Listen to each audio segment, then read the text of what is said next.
Greetings, ghouls and gamers! Today we're going to take a look at this. It is the Cadet controller for the NES. Now they actually make three variants of this thing. They make it for NES, they make it for the Classic Edition NES console, and they also make it for PC with USB. Now, of course, me being me, I got the NES controller. Story behind getting this thing was that Hyperkin had a contest. I'll throw up a picture here. It was for Hyperkin Controllerday, I think is what they called it. And I won with this picture. Of course, there were multiple winners, but I won, they sent me a message, and then nothing ever came in the mail.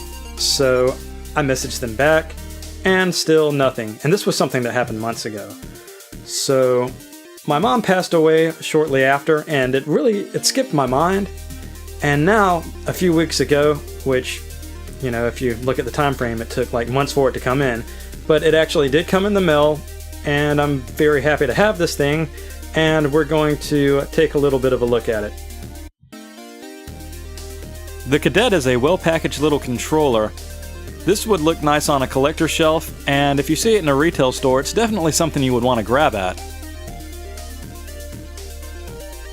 Hyperkin was nice enough to send me this handwritten card, and this little pin to go along with it. It did take a while for it to come in, but I do greatly appreciate it. Thanks, guys. The 10-foot cable on this will reach just about anywhere you need it to.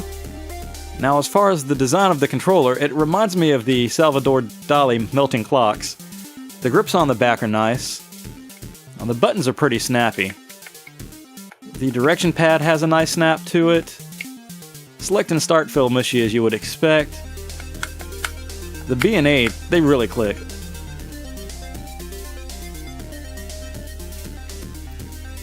Let's try a little bit of Contra with this thing.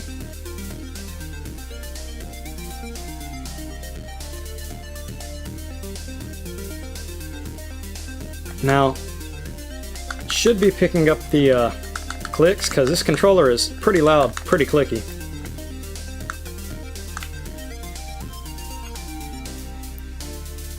And it feels really good though. The grips on the back, they feel pretty good to the hands.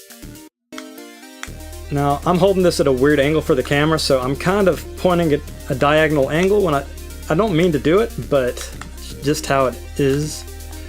Oh, close. Hey, spread time. So, it's very clicky. It is very responsive. It feels really good. If anything, I might need to play on it a bit more and break it in.